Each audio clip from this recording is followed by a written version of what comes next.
Welcome back, everybody, to another edition of the Dirty and Driven Podcast. My name is James Deviney. I am your host on this fine, beautiful day. Tuesday, if you're listening to it the day it comes out. Sunday, if you're in the studio with us, which you're probably not unless you're a ghost or Big Brother. This is the show where we bring people to the blue-collar world, teach them how to kick ass. Our goal is to gain, train, and retain solid, hard-working people in the trades. And we're going to do just that for you. If you're new here, this show has a little bit of blue-collar stuff, a little bit of just BS and having fun, a little bit of value hopefully added to your life, a little bit of laughing. You might even cry. I don't know if you're a baby back bitch.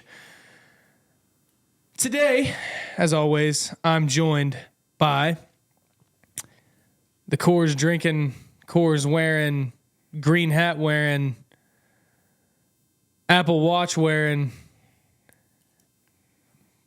pin cap ring wearing, light goatee wearing Casey D.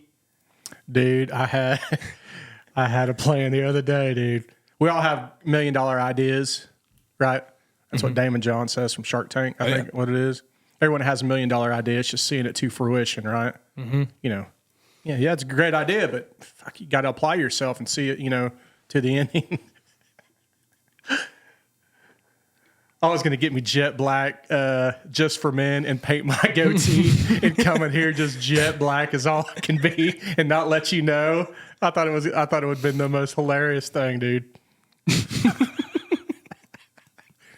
After my big rant on diet, just dude, you got to be natural, man. Let your Oh yeah, your big rants on dude, just let it go. Come on, man.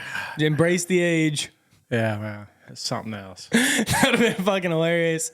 I still might do it. I just won't let you know. You just won't let me know? Yeah. That'd be something, dude. The cat's out of the bag.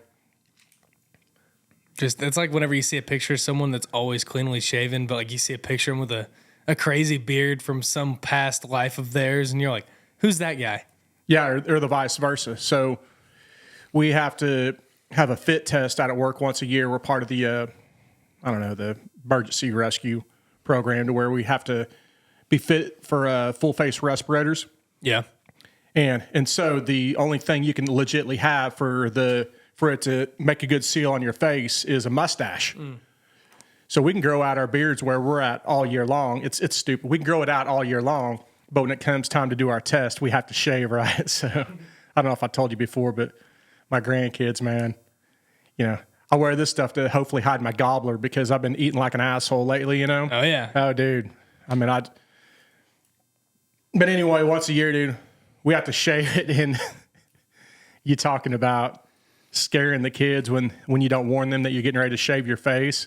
Then you walk around the corner and they see you in the big old double gobbler going and all bald, fat face. Intruder. Oh, dude. Dude, that's the worst whenever you see someone that you haven't seen in a while and they shaved. Or you see them every day and they shaved. And yeah, like you're not used to their you chin. ain't prepared. And it's like that, even like if it's not a fat person, it's like just like, damn, your chin, does my chin look like that? Yeah, there's the best grappler in the world. His name is Gordon Ryan. If you don't know who he is, look him up. But he is known as the best jiu-jitsu player in the world. And Gordon was going around. He's only like 27 years old or something. I could be wrong. But he was going around with this. He almost looked like a Greek god. I mean, not only with the way he was built, but he had like this big, full, awesome, badass white beard. And he would dye his hair white. But he would go and just tap all these dudes. He's the same guy I think I told you about before, to where he'd go and in matches, he'd call his shots on what he'd submit the guys with in the box. And then at the end of the match, they'd open the box. They see that he called, an arm triangle. But I've seen Gordon for the last 4 or 5 years with this badass beard and whatever. Well, he ended up shaving it a few months ago, and you didn't realize that's how his face looked like, underneath that beard. Oh, yeah. But anyway, how are you? I was waiting for that. Well, I was trying to do my old da-da-da-da-da, then come in with the, how are you? yeah, but dude, I've been eating like an asshole lately, dude. I mean, right now, sometimes when you eat so much, it's tough for you to get oxygen in your lungs because your lungs are pressing up against your gut because your gut's got so much food in it. And that's where I'm at right now. It's tough for me to really breathe in and out. Why? Is there a special occasion or just for just? I've been eating really good lately, but not as unhealthy good. No, yeah. I mean, my wife and I have been talking. I've been cooking a bunch on the grill and stuff. And I don't know if you saw the other day, but I fried up alligator for the first time. Oh, you fried it? Huh? Yeah, they had alligator at Osage Meat Market. They did an advertisement saying, "Hey, we've got pounds of alligator out here." Oh, yeah, I did see that because I was confused by that because I think your wife said Oklahoma alligator tail or something, and I didn't know if that was a joke or what I that did. meant. I know it was kind of misleading. I made it. I first said that I made fry bread. Then I said no. Yeah, you said Okie alligator fry bread. I was like, I don't even know what that is. Well, because my hands, whenever I was battering it with the buttermilk and all that stuff, my hands, if you ever see people make fry bread, my buddy Clay, I remember growing up, we'd go over to his aunt's house and stuff, and they're all Osage.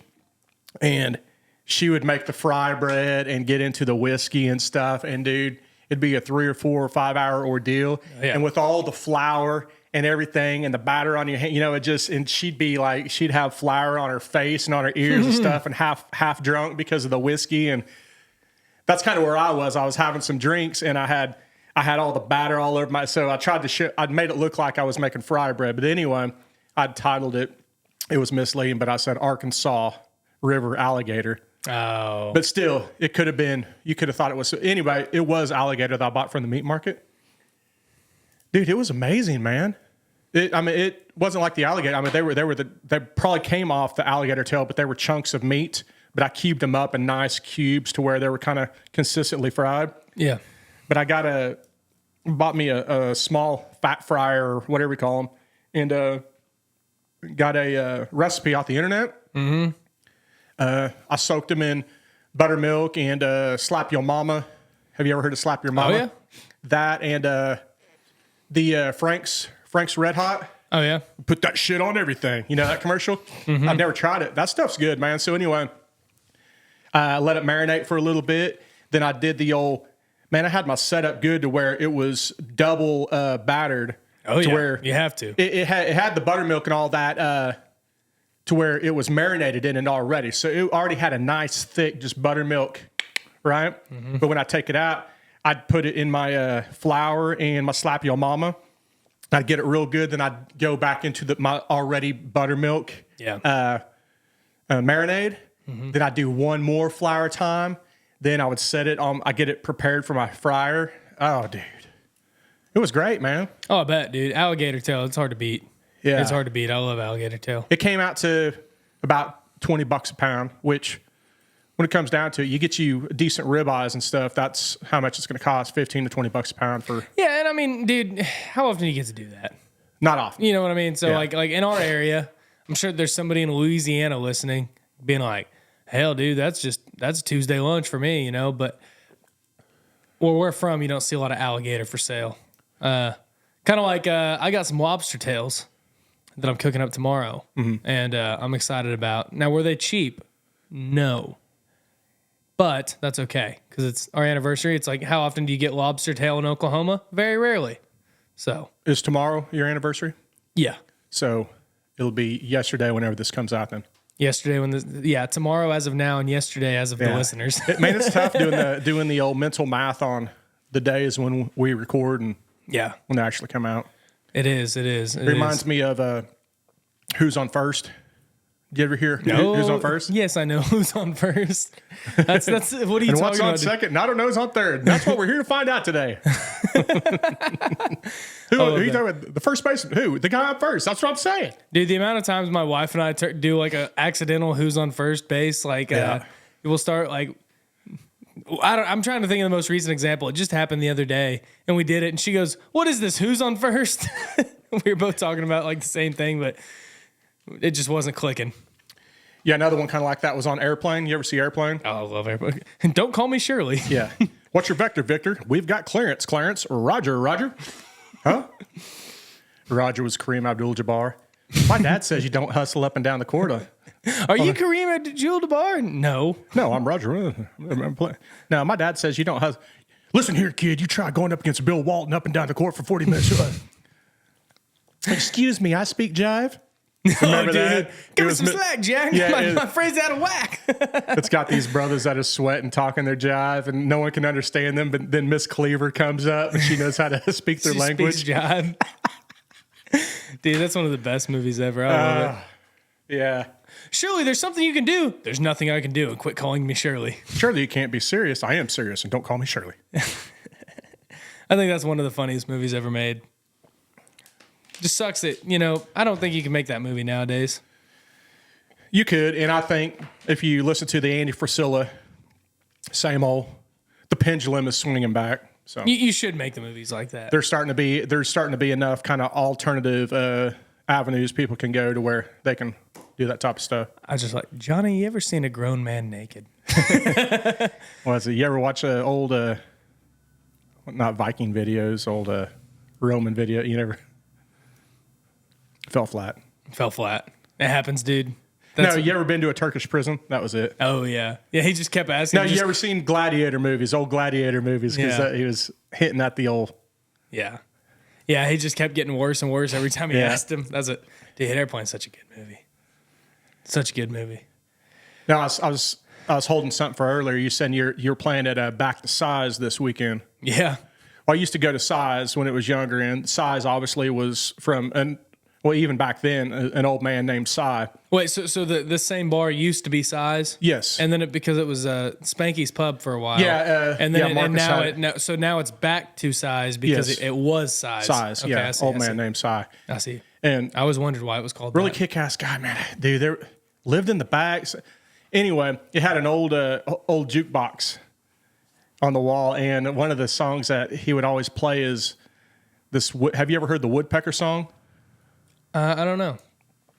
Woodpecker pecking on my front door. Peck so long his pecker got sore. Oh, so yeah, a yeah, pecker did Yeah. that. And another one was like a kitty cat song, Pussycat, sore pussy. And Sounds like some of the old rugby songs we used to sing. yeah, well, I'm sure they were inspired by Probably. probably Size Jukebox. Yeah. Yeah. That'll be a cool little venue, man. It's small. Yeah, it's a fair. Actually, there's a pretty good space in there for bands, which I'm excited about. It's Is pretty it- cool. Where do the bands play? Do they play in the corner kind of by towards the street facing? Or do you know? I don't know. I've never been in there. Well, how in the hell do you know then, man? I just because call you people out have on told me. something? People have told me. Ah, okay. They've told me it's pretty good. Actually, pretty good space for. Hearsay? Like our drummer went and checked it out, and he's like, actually, it's pretty big. Like, I mean, not huge, but it's good size. It's bigger than some of the places we played. I wonder if it's kind of like back around. I haven't been in there in a while, but I wonder if they opened up one of the back rooms to. I don't know. I really don't know. We tried to go there one time. It was after a formal event here in town, and one of our buddies was like, let's go to Size. I was like, okay. We're all a little liquored up, and we go there, and That's wife- not a my place for wife- a formal event. no, my wife forgot her ID, and they wouldn't let us in the door. Yeah. So that's the only time I've been there. Yeah. But no, it's gonna be cool. And y'all just played in Stillwater this last week, right? Yeah. First Stillwater show. Where So was that at? It's called EM. Everyman. It used to be called Everyman. It was a barbershop. It still is a barbershop, but then they became a men's boutique, and then they opened a restaurant and a bar, and it's a lot of sticks in the fire. Dude, But what the fuck is a men's boutique? they sell like suit jackets and Yeah, but like don't if you're a man, don't say boutique. I think they call it a haberdashery. I don't know. I use the words men's boutique because I don't know the right words to call it. Don't ever say men's boutique again whenever we're talking. Well, That's showing your effeminate side. I'm just telling you that I've never been inside of a high-end men's clothing store before, so I don't know what it's called. I walked through it, dude. My cut off.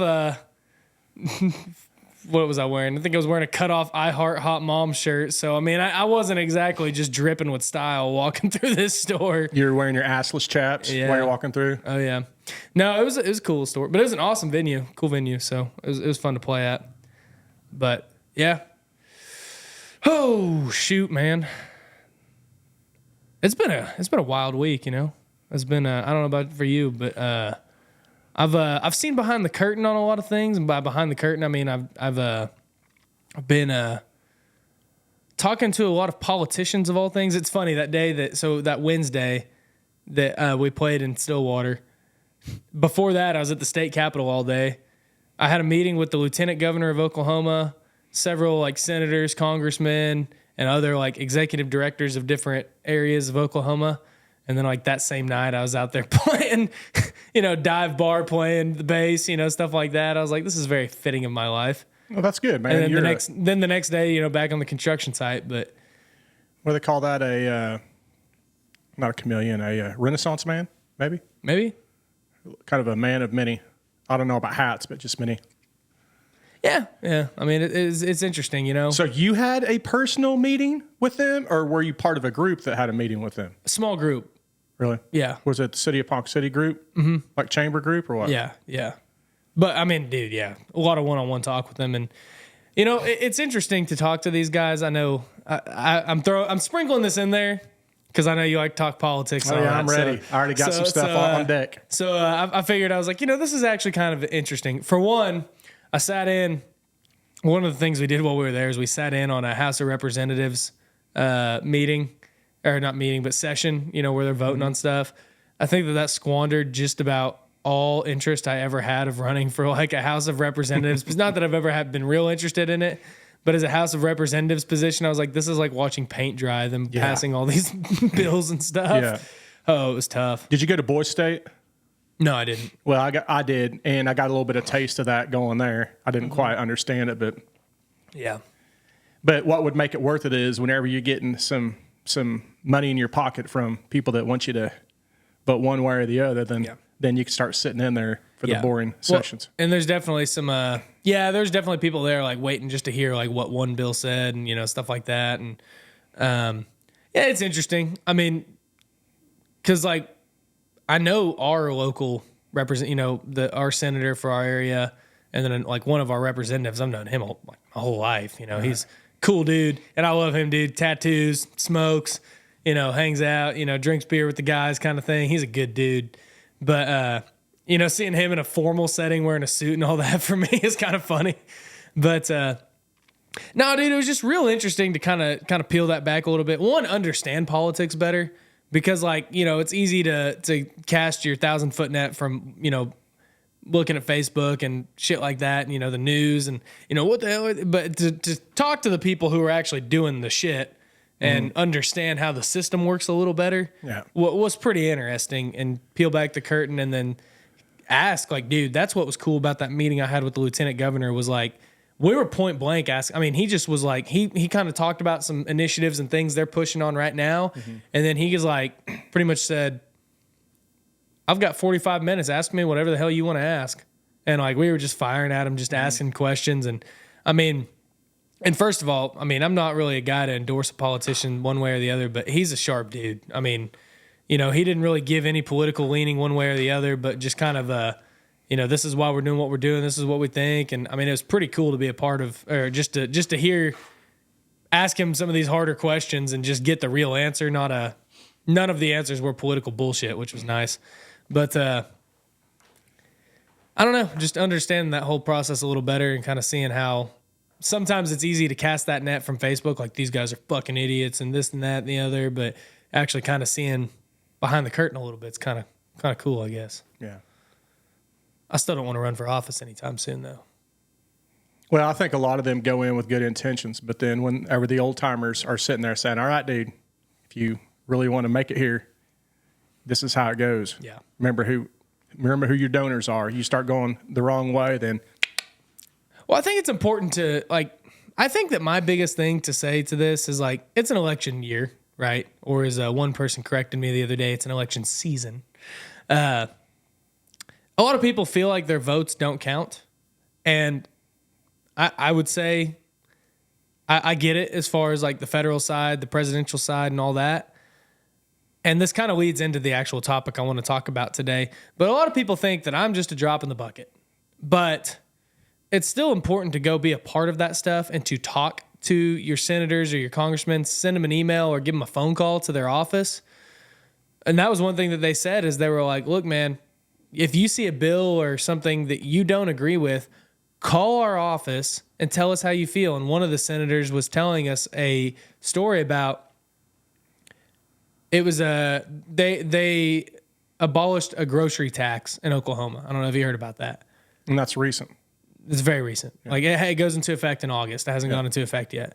But basically, they're not charging state tax on groceries.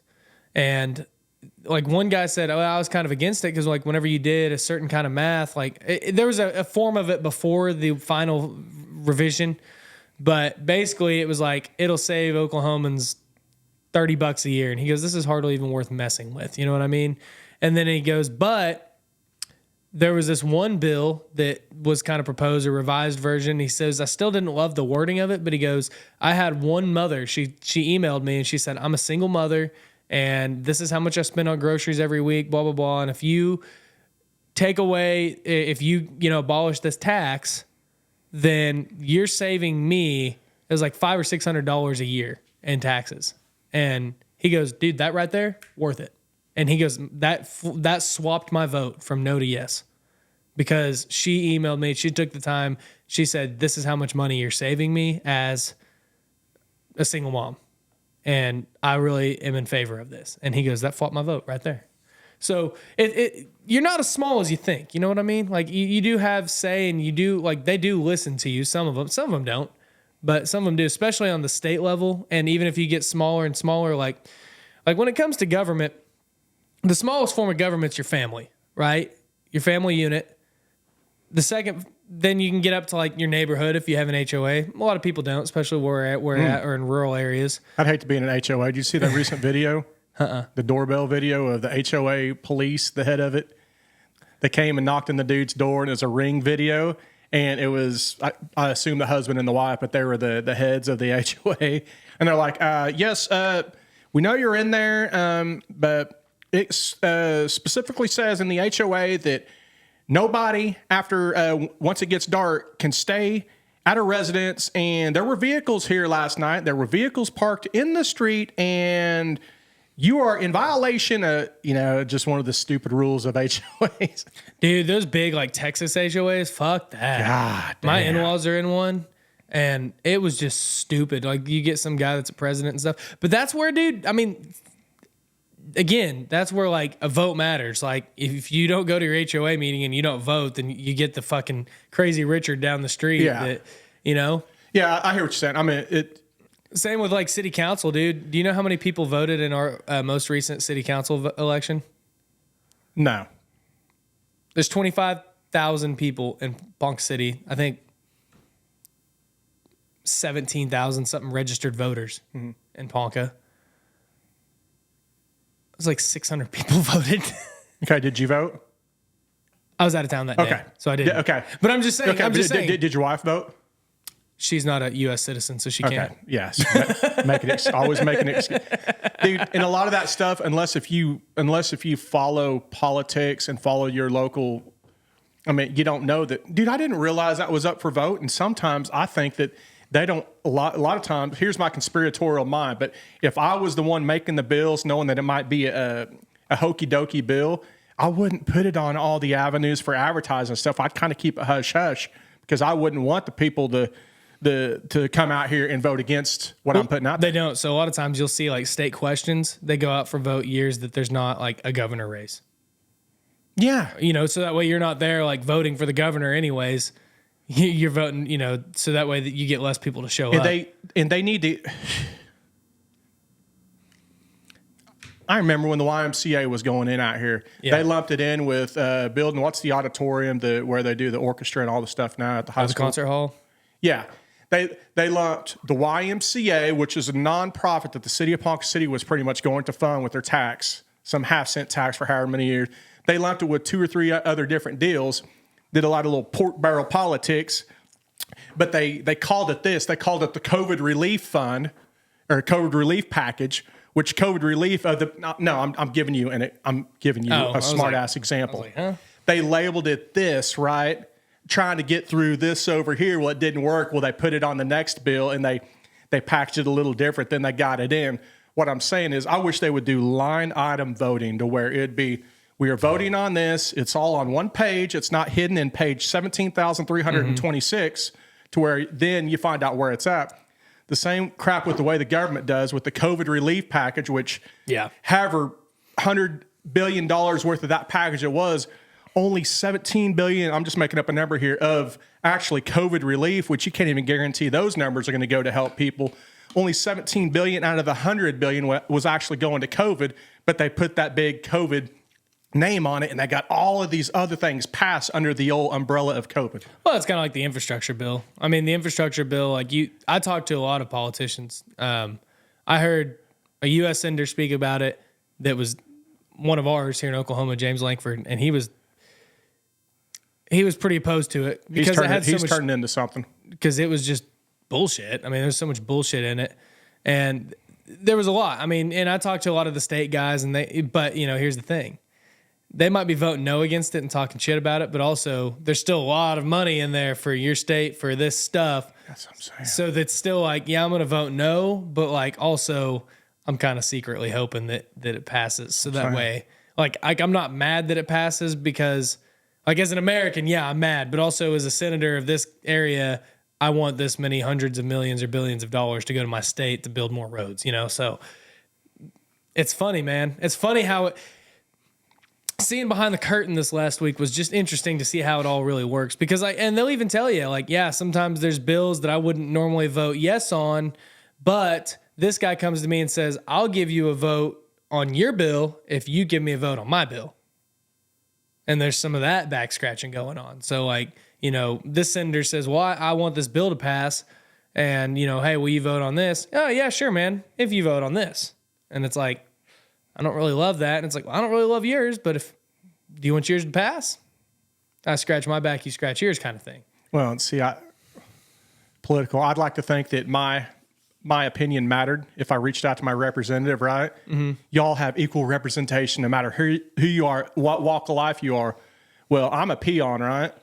And I might say this that might be alternative to a guy with a lot of pool that owns a big company, employs 10,000 people, goes up and he wants to go the opposite way. Who do you think that representative is going to listen to more? Yeah, but how do you know unless he try also? I mean, and I hear what you're saying. But dude, that's the same as like I just told you, dude. A fucking single mom that works 2 jobs called in to his office and said, "This is how it's going to save me money." And he goes, "Well, shit, man." And these are guys that live in our town. These aren't the big U.S. guys. These aren't, the federal guys. This is the state level guys that you see at fucking Walmart. But it's still a micro of what goes on big time. Well, right. But I'm just saying, like, these are guys that like, dude, I could tell you a couple of these guys where they're going to be at Tuesday night. I can tell you where they're going to be eating dinner at every freaking Tuesday night. You could go there and you could see them and you could say, what are you? Because I've seen them there every time I eat there on a Tuesday night. Oh, okay. I didn't know if you. And I learned that they have like a little, they have a little friend group. Well, they need to. They need to stop taking the same route every day to where they go. They're being predictable. You need to take an alternate route every now and then. Throw people off the trail. Yeah.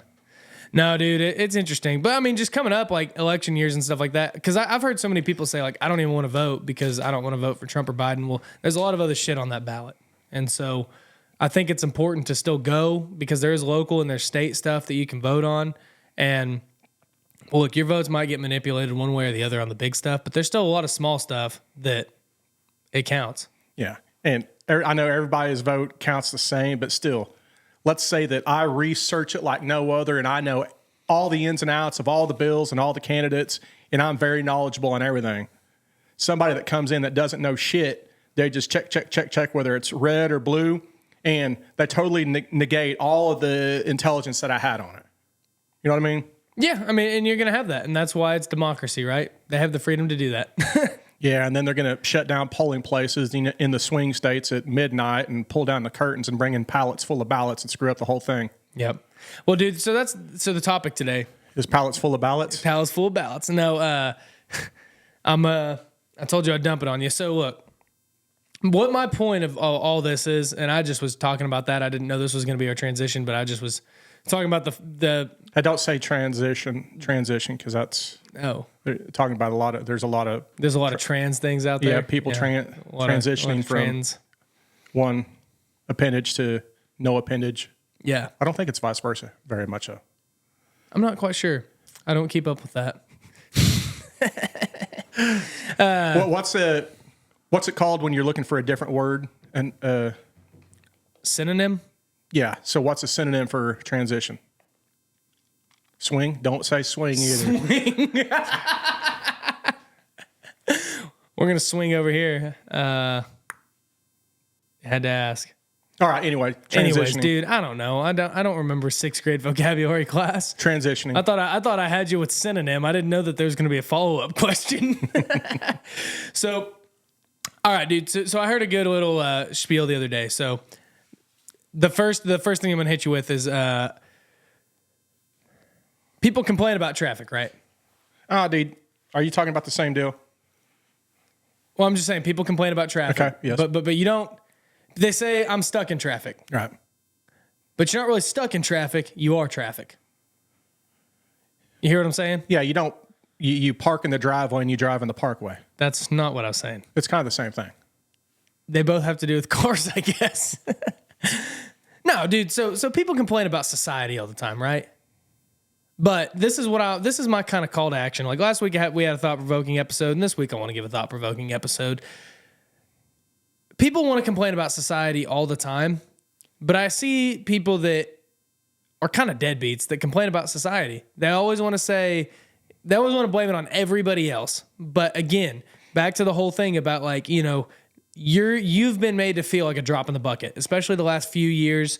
The news, the press, the fucking government, everything going on makes everybody feel like a peon right now, right?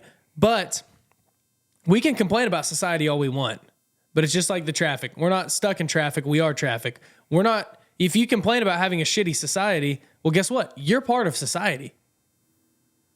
So the moral of that is, yeah, you might feel like a drop in the bucket, but what are you doing to make society a better place?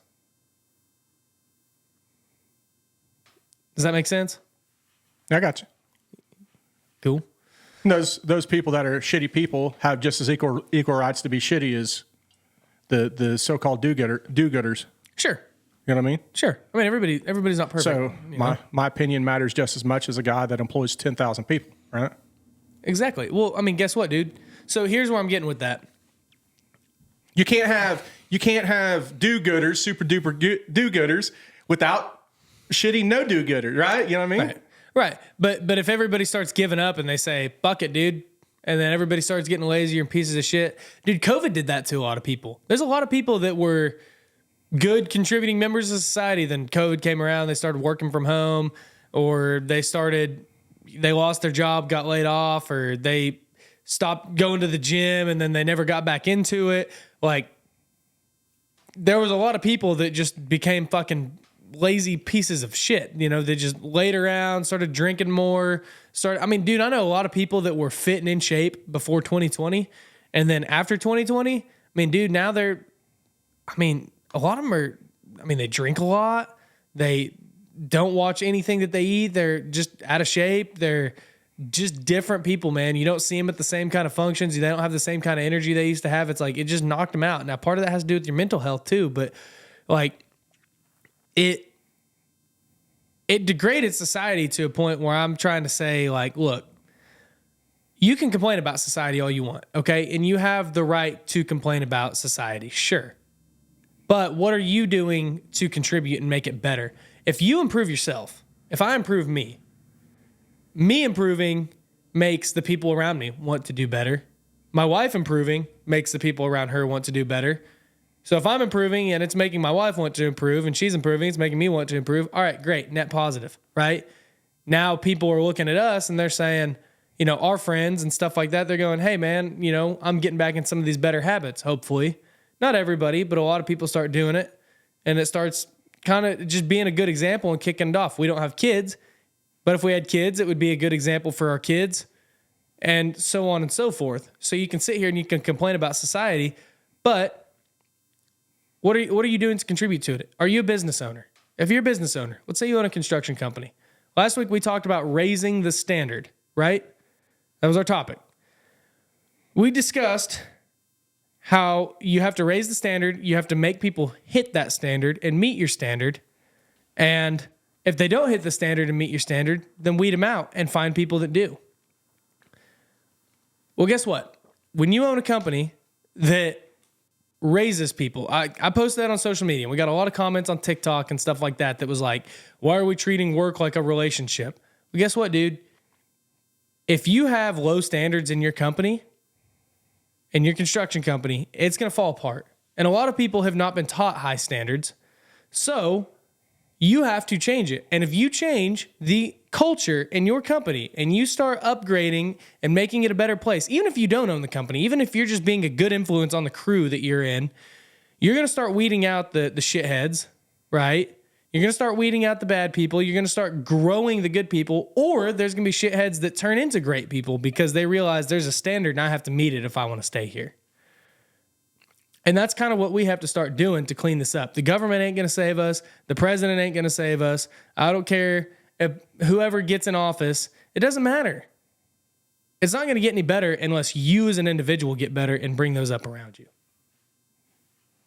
Yeah, you were talking about raising the bar. Yeah. Steel Panther has an album called Lower the Bar.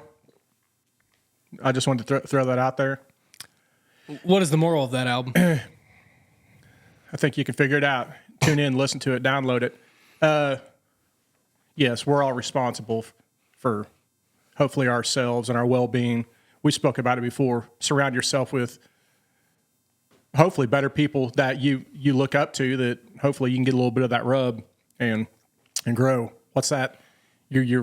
I'm bad at these. You're the sum of the 5 best people around. What's that saying? You'll become the sum of the 5 closest people around you. Yeah, it's something like that. Yeah, man. I've really tried to. I don't hang out a lot with a lot of people, but the people that I do talk to and hang out with, they're like-minded people that do the right thing and take care of each other. Now the COVID deal, I'm going to go on a little conspiracy deal here. That's all part of design. Government or COVID was created, by the government. All this crap got everybody weak, dependent on government, lazy, all that. These damn open borders now, dude. I saw something the other day. Listen to this crap. This is still kind of part of the topic, but I'm pointing at you. They got all these, not believers, what are they called? Dreamers. Not illegal aliens, but they're dreamers that are coming across the border, right? Mm-hmm. Whether it's not so much Mexico, but just South America, whether it's China, all these places. They're all coming in now. And you know what Tyson Foods just did? You see the article on that? What's that? Tyson Foods up north at one of their plants, they fired 1,200 of their workers that have been employed there for whoever knows how long. They fired them, and now they're hiring 1,200 migrants in their place for, it's still like $15 an hour, but it's a lot less than what these people that have been there forever. They're doing that. Then they're also getting immigration lawyers, providing immigration lawyers for all these illegal aliens that are coming up. They're doing that to just good old Americans that had great jobs. We're getting infiltrated. There's a lot of this bull crap going on, man. I don't know. I'm on a side tangent here, but while you're on that tangent, I got something to add to that. So do it. I was at the. I'm getting ready to get fired up. I was at the county jail the other day. Well, this might fire you up more. So I was at the county jail not too long ago, last month, and they were telling us they have 2 different sides. They have like an east wing and a west wing, and one side is like your regular convicts, whatever they're in there for, violent crimes, sex crimes, drugs, whatever they're in there for, right? County jail. The other side, they wear green jumpsuits, and they are ICE-related convicts. Dude, when I tell you that they have it, it was like Boy Scout camp on that side.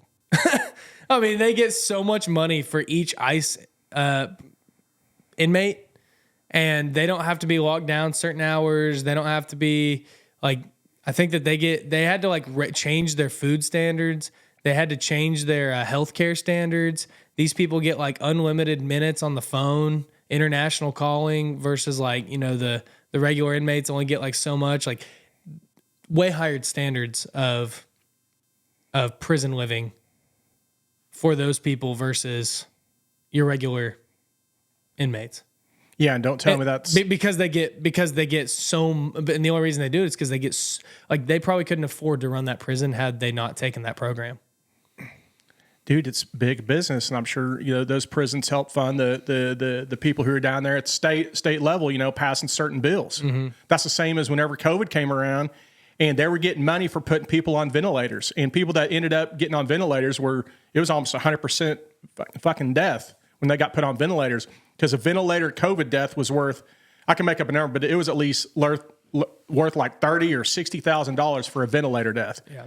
People would get in car wrecks, and it would be a legit car wreck, and then they would write it down as COVID death so they could get COVID money for it. Oh, yeah. And all that money comes from somewhere. So you were talking earlier about the gal that wrote in. She was a single mom, and this sales tax is going to help her save $600 a year on taxes. Well, if they get rid of that tax, this reminds me if you go and buy a vehicle and you're negotiating a price on a vehicle, and you and the salesman, they know how to finagle them numbers to make it work out for them. It's always going to work out in their favor. It might look good for you, the buyer, but on the back end, they're going to get you on financing or somewhere. They're still going to get you, but it's going to look good face value. The same as with, I think, this grocery tax being cut. Oh, this is what we're doing for our state, guys. We're cutting this grocery tax. We care about you all, and all they're going to do is just move that number from saving it here to over on the back end, and then some, but you really won't see it, and we're still going to get screwed, but it's going to be on somewhere else. Yeah, and the reasoning behind it, because we asked the lieutenant governor about it, because we were like, so how are you doing this? Like, what's because that's the biggest question, right? Is where's the funding being cut? And I mean, his answer was, we're not cutting anybody's funding. We actually have whatever pot that money goes, because there's so many different. All tax money and all this and all that doesn't go into one big state of Oklahoma bank account or United States of America bank account. It's just, this tax goes specifically to this thing or this goes there and this, and that was one thing he said. He goes, well, and I don't know what they use that specific pot of money for. That I don't know if that's just general operating funds. Basically, he said, we've got a surplus of it right now, so we want to give that back to the people. Now, is that true? Is there really, we have a surplus of money in that account and we want to give back to the people? Could be. Is it maybe, it's an election season, so, well, actually on the state level, it's not election season this year. I mean, there's always elections every year, but I mean, for big stuff, it's not this year, like governor and stuff like that. But I don't know. I mean, you would hope that it does have the best interest of your people in mind, right? You would hope. And then you'd hope. Then the spending, you can't. Just like when you give money to these nonprofits, Red Cross, all the big names, right? Dude, their supposed overhead and running that, it's literally, you can get online and see it's like 90% of that money goes to running the nonprofit, and only a small amount actually goes to what you're contributing to. You gotta. I've really started researching where I give nonprofits, especially like big nonprofits, like United Way, for example, is a big one here in town. You look at them, and you can Google it, and they have to disclose that information of where all the money's going. And like United Way, for example, that all that money, it's like this local one pays like 1% of all donations to like corporate United Way, and then they keep like a certain percentage, a small percentage for them, and then everything else is local charities. And you, like, they disclose that information to you. You can call them up, you can ask them, stuff like that. That's a good example of a good one. But there's some that but when you have local charities, you still have to have somebody that runs the local charity. Well, right. But like, so my next thing is like, I know that years ago, and I'm not trying to put them on blast or anything because I don't know what their numbers are like now, but years ago, Wounded Warrior, for example, got in trouble because most of their money was going to shit that wasn't helping what they were claiming. Just like all the Black Lives Matter. Mm-hmm. Did you ever hear about that? Oh yeah. All the money that was put up for that. Yeah. And then like literally none of it was going to the people that were affected. Yeah. Dude, I saw something the other day. I know I'm kind of steering off topic here, but there's the big hoopla going on now in Haiti. You seen that? Haiti is... No, what's going on in Haiti? Well, Haiti is on the west side. It's connected to Dominican Republic, and Dominican Republic is like, it's a travel destination, right? They got their shit together. They're governed well, but Haiti has just turned into literally a third world country. the leader of Haiti. I don't know if he is a president or what, but he just got ousted by this barbecue guy. That's his nickname because his mom called him barbecue when he was little. But supposedly he was a cannibal and ate people. I don't know. It's all. Anyway, listen to this deep stuff. Listen to this deep stuff. Back in 2008 or 10, you can see there was a Hillary Clinton and George Soros flew down there, and this was right after I believe it was a Haiti earthquake. Is it an earthquake? Yeah, I think it was an earthquake, Haiti earthquake. And they went down there, and this set up pretty much, it was part of the Clinton Foundation, and got all these donations that were either part of the Clinton Foundation or something she was tied to with George Soros. And there was hundreds of millions, if not billions of dollars that went to this foundation. And literally everybody there or whatever said like very minimal of any type of money went to actually rebuilding Haiti or whatever. It all went to the supposed nonprofit of the Clinton Foundation. Yeah, you hear about stuff like that all the time. It's unfortunate. It's terrible. It is terrible. But that's what I'm saying about my trust in.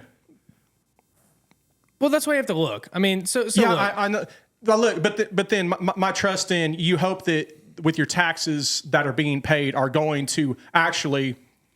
That's the problem. You hear Joe Rogan. I'll name drop Joe Rogan. That was Joe Rogan's big deal with leaving California. Joe was like, I have no problem paying this insane state tax. Mm-hmm. No problem if you're actually putting it to good work, cleaning up the streets, good infrastructure, all that. I have no problem paying it, but you're not doing shit with it, dude. Right. Yeah. Well, yeah, that's the thing. You want to see that money go to good use, right? But back to your point, back to I don't know if this is tying in or not. We're all responsible for ourselves, man. And yeah, I just left a little bit ago, dude. You know what I left? I told my wife, hey, I'm sorry. I got to go to work. Dude, we've got the twin granddaughters and their cousin there now. My grandson, his buddy, and his sisters staying the night. So there are, however, 2, 3, there's 6 grandkids and my wife. And I just, hey, I'm sorry, I got to go in, and plus I'm working tonight, right? But my point to all of that little backstory is, in order for my family to succeed and for us to all be happy and stuff, I got to keep going forward no matter what. Even if I get knocked a few steps back, keep doing good, keep doing right for my family. Don't lay down. Even when times get tough, man, you still got to keep grinding, dude. Yeah. And with these supposed pieces of shit or the lazy people that blame it on the traffic that are sitting in traffic. Yeah, I have outbursts too, dude. I'll honk at a red light or whatever. You know, I don't mean any harm by the guy that's doing road work or whatever. It's just a little shit. I got things to do, but it is what it is. We'll get over it. Man, just keep grinding, dude. Well, yeah, dude. I mean, so what I can say to that is like, all right, you have that many people just under your roof right now. Yeah. And you can either be a good example or a bad example or no example. And if you're no example, you're a bad example. Like you could take a job on the road working, be gone weeks at a fucking time, and then come home for 2 days, just long enough to rest and say I love you and leave again, right? So, and look, some people live that lifestyle, and sometimes people have a plan and they do it for a couple of years just to make a little extra money, just to make it for their family, and then, you know, once it gets to the point where it's a lot of strain, they quit. Or some people let it ruin their family, right? You know, a lot of people let it ruin their family in this industry. I talked to a guy one time. He said, man, I love this job, but man, it's hard. It's a hard business to be in. This is when I first joined the industry out of college. And he goes, yep, this job's caused me to have 4 divorces and haven't seen my kids in 3 years. It's like, yeah, all right, man, you're a great motor grader operator, but you're a piece of shit human being. Like you're not giving any effort to anything but your job. You know, we complain about society being bad, but this guy hadn't been involved in his kids' lives. He's not helping raise them. He's not helping them become contributing members. So now they're becoming shitheads. And I mean, unless they get another positive influence in their life, but they're becoming shitheads, and then they're going to be running around and, you know, causing all these issues. And then this same guy who didn't take responsibility for his own family is now saying, you know, he's one of those guys sitting there hollering, well, kids don't want to work. Fuck, you know? It's like, well, yeah, they don't want to work because you never taught your kids how to work. Yeah. I mean, you were out here grinding and working their ass off, but you never showed them the value. Yeah. You never showed them why you were working or what you were doing. And that's where I'm talking about it, man. We have to collectively, as a society, bond together, right? and we have to just take care of our own selves. And we start taking care of our own selves, okay? Then we start taking care of our family. We start taking care of ourselves and our family. Now we're taking care of our friends and being a good example to the people around us. Well, hopefully now they're going to start doing a little bit better, and they start raising to the same standard we're doing, because if they don't start raising to our standards, we're probably going to start weeding them out of our lives, some of those people. And they don't want to be weeded out of our lives. They start saying, man, you know, he's doing really good for himself, and here's some of the things he started doing. I'm going to step it up a notch. And unfortunately, not everybody's going to do that, but some people will. And then those people start doing it, and then they start doing it in their families, and they start doing it to their friends. And boom, next thing you know, growing, society as a whole gets better. Yeah. But that's not what we're doing. We're throwing our hands up. We're saying, screw this, screw that. Everything sucks. It's the government's fault. It's the president's fault. It's China's fault. It's everybody's fault but my own. And I'm just a drop in the bucket. So if I better myself, how am I going to change the world around me? I'm not. The world sucks and it's falling apart and it's a piece of shit. Well, guess what? That might be the case, but you can make it noticeably better around you and around the people that you live and work with. Are you switching the camera to me yet? All right. Those are natural thoughts, man. Right. We're going to have the natural, come on, guys, the flagger at traffic. Come on, dude. Oh, yeah. I'm not saying you won't have that. Yeah. And the same natural thoughts that it is a government's fault. Yeah. You know what I mean? Yeah. There's a lot of, those are justified thoughts, man. I mean, yeah. Doesn't mean that I can change. Maybe not. Maybe my voice is going to be heard. Dude, China, here's my little deal, this recent deal that passed in the House, those idiots. You were talking about your little TikToks. They're going to ban TikTok here in the U.S. unless if the Senate, which the Senate's going to pass it, they're going to ban it to where they can actually hopefully have control of it from some type of U.S. entity, if I remember that right. Mm-hmm. And you know why the big anti-TikTok movement is from the government? I don't know. I mean, they say it's because China has access to all of our information. Oh, yeah. But I don't know. It's a bipartisan bill, and normally bipartisan bills are sketchy. Well, bipartisan pretty much means everybody's on board. Everybody is. Well, that's what I'm saying. They're usually pretty sketchy. Yeah. So it's under the umbrella that they've got this technology that can infiltrate, and plus they're messing with kids' minds and stuff. You know what the problem is with it? What the real problem? They can't control TikTok. Mm-hmm. Just like they kind of can, but they can't control Twitter now since Elon Musk has it. They can control, Facebook and Instagram and all that because they got old Zuckerberg on board, right? But TikTok is actually waking up a lot of the people, a lot of the voters to all the fuckery that's going on, and they're all seeing that this Biden, this lefty way is not the right way. Yeah. So they're wanting to get that thing to where they can basically have control over it. They're just doing it under the veil. Don't tell me that TikTok's the bad guy because they can get all of our data and they can turn on it. And don't tell me that they're not doing it with these other social media apps because they've been doing it for a long time. A lot of times when the left does this a lot too. When you're accusing the other of doing something, you're already doing it, and that's what's going on. Yeah. And that's something else I wanted to talk about too. I heard this on another podcast I listened to, and I really love the what's going on, like what the point they made. All right, dude. You would probably agree how frustrating people are that they believe everything the news says. I'd be frustrated. Yeah. Does that like frustrate you? Does that like do you sit there and go, dude, what the like does that annoy you? There are people that and it can be Fox also, but MSNBC, CNN, the Clinton News Network, and whatever the MSNBC.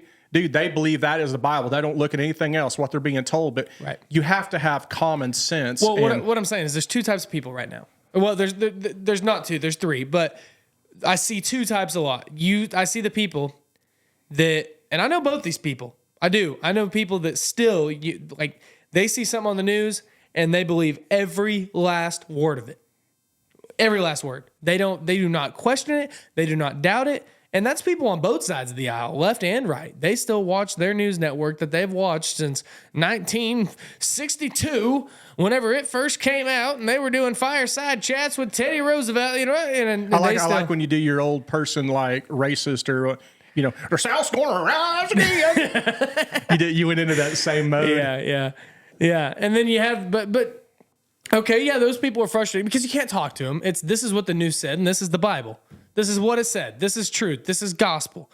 Well, on the other side of the coin is I see people that they also can't think for themselves, to be honest with you, and they don't believe a word that it says. They believe that it's the opposite of everything, that everything's a conspiracy. There is not one single thing on this world that is either good doing or bad doing that's not a bigger conspiracy. It is just straight up the fact that, nope, it's this. Oh man. Oh, yeah, you see how Joe Biden, waved with his left hand instead of his right hand? Well, that's because of the cult that he's part of. And it's like, dude, like, all right, I get it. Like, and, you see a lot of people with, like, their conspiracy theories. I know a guy just like this. He has a mug that says conspiracy theorist. Pronouns are told you so. And it's like, dude, he gets on some just off-the-wall random shit, and you're like, holy shit, dude, you're not thinking for yourself either. You're watching YouTube videos of some off-the-wall radical shit. And we all do it. It's fun, right? It is very interesting. You ever researched the fucking conspiracy theory that Tupac's not dead? Because it's pretty interesting. And you can go down a deep rabbit hole on it, okay? A lot of things like that. But not everything's a conspiracy. And that's also where you think that you are holier than thou because you don't believe a word that the news says. And you don't believe a thing that the government's doing is good. And you don't believe, like, you are also a zombie, and you've got to find that middle ground in between. You've got to research something. If it actually pertains to you and it's actually relevant to you or what's going on around you or going to affect your life, you should research it. You should look into it. You should look at multiple news networks. You should look at the alternative stuff like YouTube or Rumble or wherever the hell you can get that stuff. You should look into it. You should make your own judgments, and you should say, yeah, this is what I believe because of this. And sometimes it's just common sense. Like you said, you got to have common sense. But anyways, sorry, had to get that right. Usually where there's smoke, there's fire. When you think of something, it's usually pretty spot on. I mean, sometimes, but dude, I've gotten to know like a lot of people just in general and leaders of, call it our local governments. You do a lot of hobnobbing, don't you? I meet a lot of people, dude. I mean, that's good that you're active, in public. But I'm just saying, dude, I know some of these people personally, and you ask them, hey, why the fuck are we doing this? And you can get on YouTube and you can just see this whole thing that's, but then you ask somebody and it's like, oh yeah, because why haven't you fixed this or done that or done it? It's like, oh well, yeah, here, easy answer. Here's why, and you're like, oh, you mean it's not? But and they're like, no. It's just that's what we did. Or, oh, we didn't even think about that idea. Good idea. And you're like, huh. Well, that's good if something like that is cut and dry. It is. But I can't tell you how often things are that cut and dry. You know what I mean? No, there's usually a lot of other shit involved. But again, you're thinking on a grandeur scale. I'm not talking. I know, but that's what I'm saying, dude. When you start getting some like commons, I'm not saying just common. When you start understanding that there's more than just face value, which I'd like it if I could take things at face value. I would love to. Right. I mean, I'm not saying as in I go and say hi to James and James says, hi. What the fuck is that? I should take your hi as in, hey, that was a genuine hi, right? But I'm talking about the more you learn about the backdoor deals and all the fuckery that goes on and stuff, the more you start to get a little apprehensive about what you're being told and what's out there. Oh no, dude, I'm still apprehensive about stuff. I question everything. And another deal too is here's a problem we talked about before is if you're out there, let's say looking at both sides, if I'm more right leaning than anything. There's some left things that I do agree with that I like, but I'm more on the right side. I mean, I'm obviously you're not going to argue with that. You are. Well, no, dude, I told you about... Wait, what? I told you back in... I can't have you as my co-host anymore. Listen to this. Back in 2016, during the old Trump-Clinton deal, I told you they did that. It was like a 100-question questionnaire. And all it was, are you for the legalization of marijuana federally? Yeah, and I said yes, you know what I mean? It's regulated, and I said yes. I would check these... Well, back then... and still might be today. Back then, that was a leftist check mark, right? That means you kind of lean on the more pro-left. So I did all of this deal, and when it spit it out, it didn't even say I was more like Trump or Clinton. It gave me one of the Bernie Sanders. It gave me somebody down here that just with my values and my views, because back then it was different than today, right? Well, so that's what I'm getting at is I'm not just red, hard right type of deal. I have a lot of this. Dude, I don't even know where the fuck I'm going with this deal. No, I know what you mean. I know what you mean. Okay. Well, that's most people. That's most people. All right, you hear it on every podcast and radio show and TV show. Like that's why I don't like talking politics, because everybody talks and everybody talks about the same. That's good modes. because it's relatable. Because I don't know what percentage of people, but people have messaged me and I've seen them literally in public, and they say they enjoy actually when we do talk about this. Well, it's because but everybody talks about it. Okay, you hear it all the time, and I think that like if you're constantly consuming politics and you're constantly consuming news, like you're just as much a sheep as anybody else, because unless you're truly thinking for yourself. That's not a sheep though.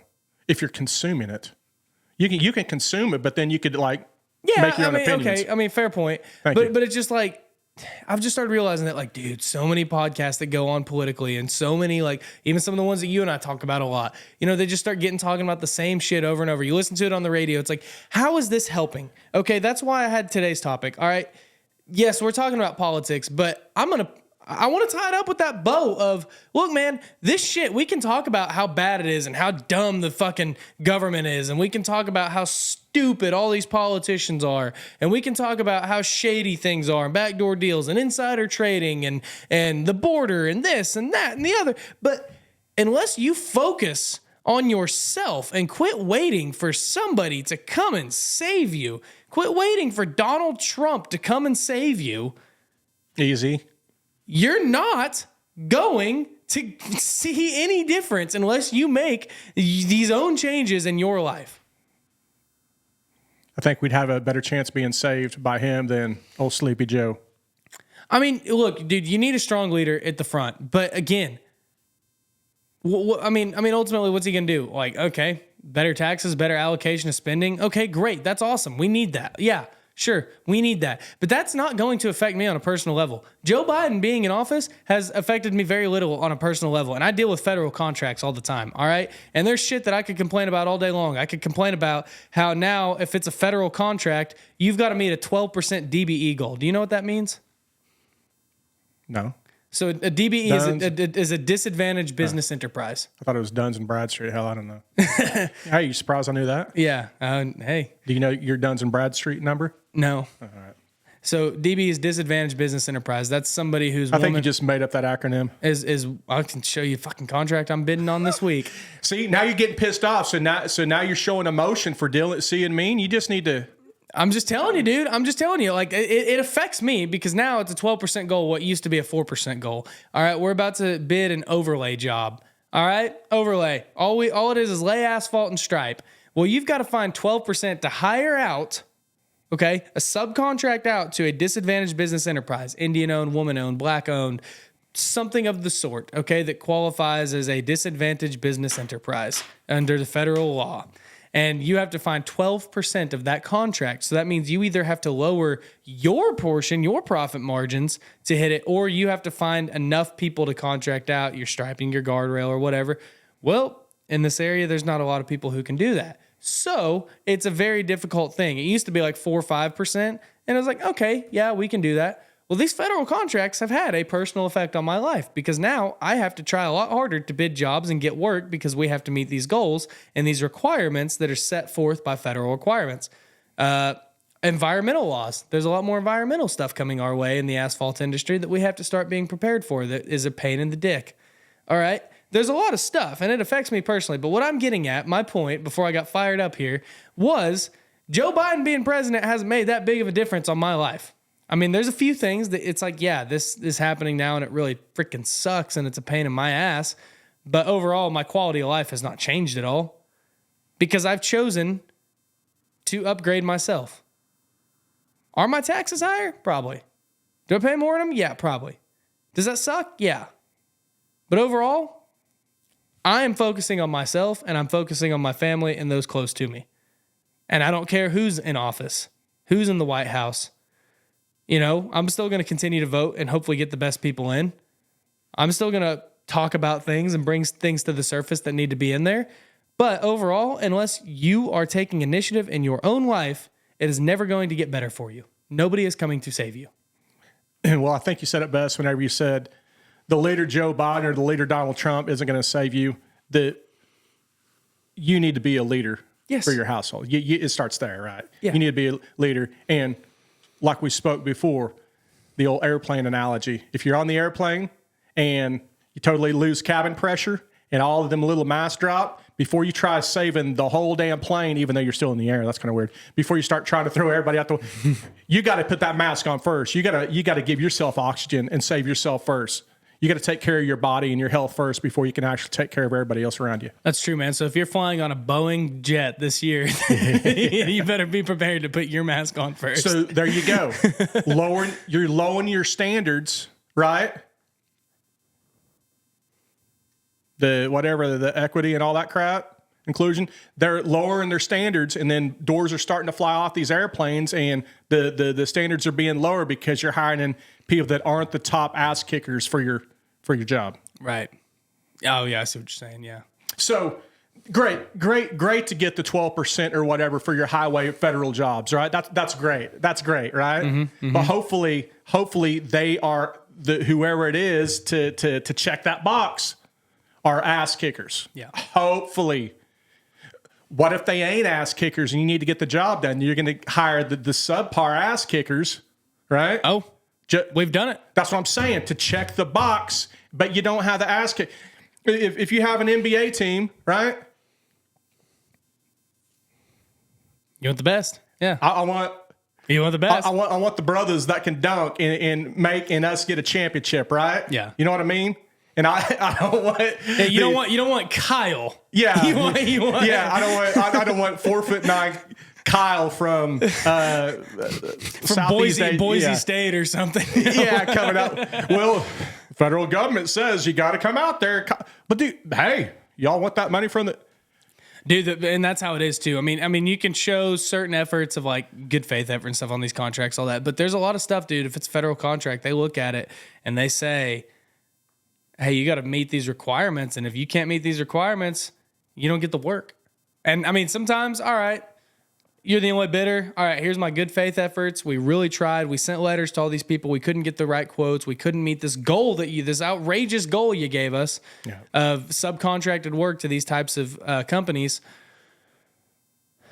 You know, they'll say, okay, great. But then sometimes you do that and there's a guy that's on a, call it $2 million project. He bid it $50,000 higher than you. He met that goal and you lose that work. And people say, well, you know, you get some of your people out there like, we have to refuse this at all costs, you know, shove it to them and tell them it's bullshit. Yeah, that's well and good, dude. But whenever you've got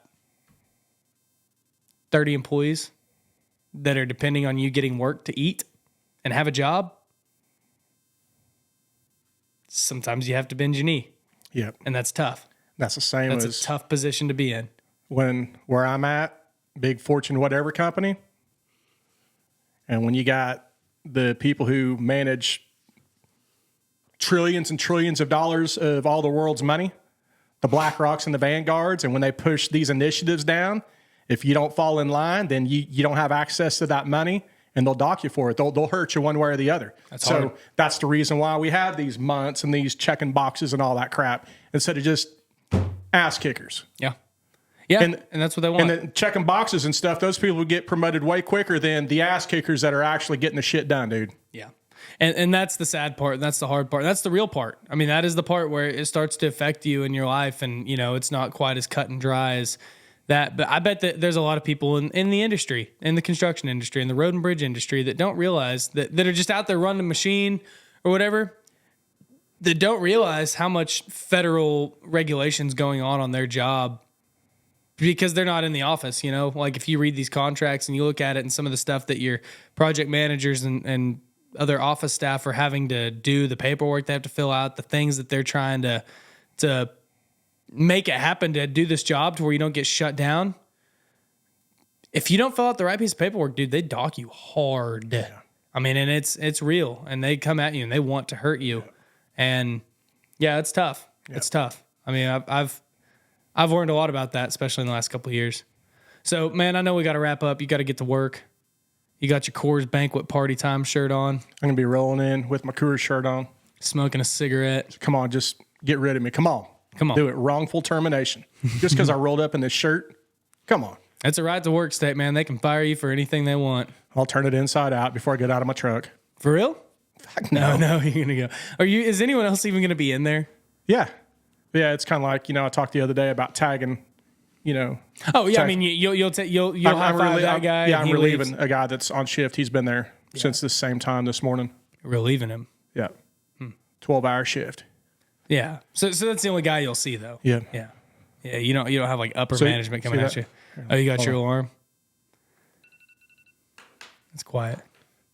Anyways, guys, I think it's a good place to wrap this up. Look, man, we talked about a lot of stuff today, but I mean, like I said before, unless you take initiative in your own life to better it, whatever that looks like for you. I mean, that could be your health, that could be your fitness, that could be your family, that could be your work, that could be your business, that could be anything. But just be a good influence on yourself and those around you and the people that you work with or that work for you. Be a good example. Yeah. Even if you're a peon fucking laborer, be a good example and you'll make that whole crew a better place. Yeah. And it's contagious. Yes, it's very contagious, and other people will raise their standard to meet yours if they're around you and they like you and they respect you. Yep. So, with that being said, man, do something hard today. By God.